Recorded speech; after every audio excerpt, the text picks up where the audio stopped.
Hello, and welcome to the launch reading from my new novel, Violet's War.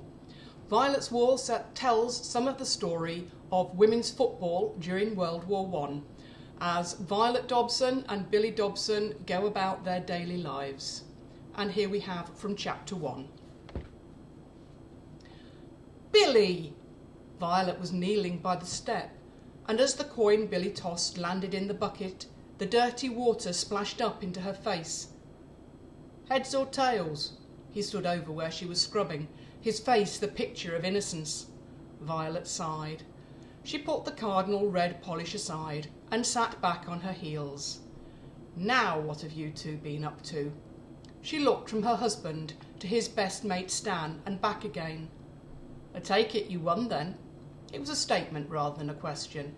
She could tell the result of the Billingbrook United match by their tipsy grins. She shook her head in mock exasperation. At least it was nearly the end of the football season. Why don't you play with your son, Billy Dobson, and give me some peace? I need to finish up here, or I'll have your mam to answer to. Violet nodded to where their son was clumsily trying to move a hoop, as big as he was, with a stick which was considerably longer than his arm. At only 4 years old, Tommy showed more determination than skill. Heads or tails? Billy repeated. He stood firm, his hands now pushed deep in his trouser pockets and his cap askew. Violet frowned and dipped her sore red hand into the bucket, taking out the shilling. He wouldn't give up until she humoured him. Without looking, she placed the silver coin on her palm, still covered by her other hand, then looked up, waiting for what was to follow. Heads, I come back victorious. Tails, I die glorious in battle. Billy clutched his heart and fell to the floor at Stan's feet, laughing. Stan prodded him with his boot. Violet blinked and got up slowly from the step. Feeling sick, she looked down at the shilling, then returned her gaze to Billy, who Stan was now pulling to his feet. Wide-eyed, she tried to remember which way up the shilling had been lying at the bottom of the bucket. But when she thought it was a practical joke, it hadn't seemed important. Now it felt like everything. Moving to stand close in front of Billy, she looked him in the eye. As her heart raced, in a measured tone she said, "Billy Dobson, what have you done?" As Violet looked first to her husband and then back to Stan, grim realization descended. No, no, no, tell me I'm wrong. They'd only been talking the previous day about the number of men taking the king's shilling and joining the army. She beat her fists against his chest. Tell me you've not signed up. She could feel hot tears starting to run down her cheeks. You stupid bloody idiot. I don't want you to be anyone else's hero. I want you to be my Billy, at home here with me and Tommy.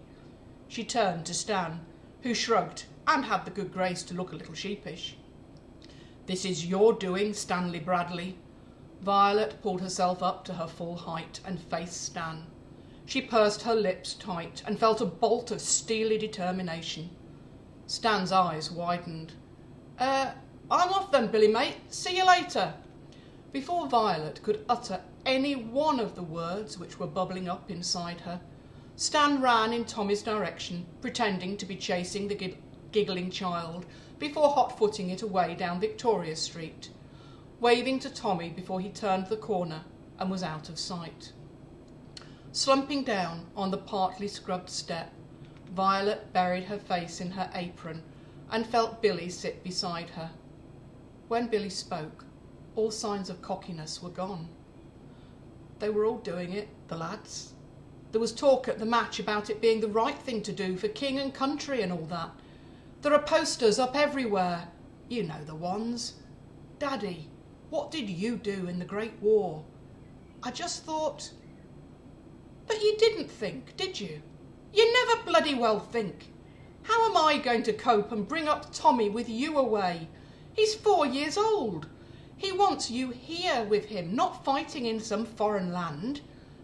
And are we just supposed to manage living with them?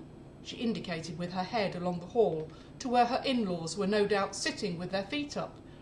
"You know she hates me.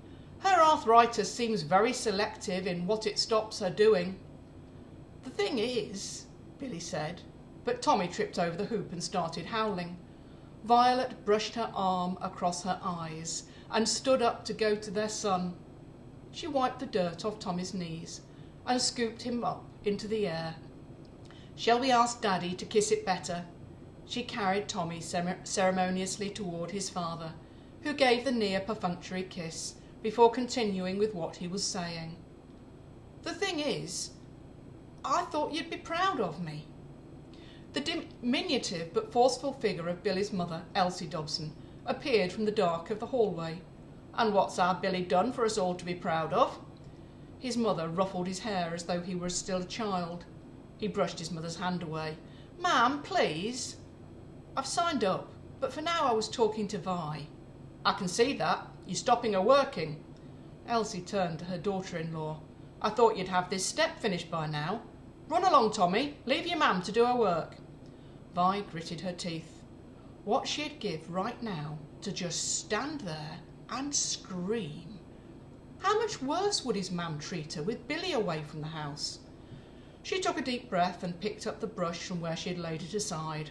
No doubt her skirt would have red on it from where she sat down, but it was too late to worry about that now. "We'll talk later, love," Billy said, getting up off the path and out of the way. "I'll play with Tommy for a bit. We can kick a ball about." "Sorry." He sounded chastened as he raised an eyebrow toward his retreating mother. Vi shook her head. Billy had more than his bloody mother to be sorry about. She scrubbed the steps harder than she had ever done before. Her hands would be raw by the end of this. She hadn't even asked him when he'd have to leave. Why did he want to go and be a hero? Lovable rogue she could deal with, but he wasn't hero material. "Ma'am, ma'am, look at me!" Tommy was trying to copy his dad, kicking the football. He swung his right leg back and then connected with the ball. It rolled a few feet in front of him. "Well done," she called over to him, before returning her attention to the step. And who precisely would kick a football with Tommy when Billy went away?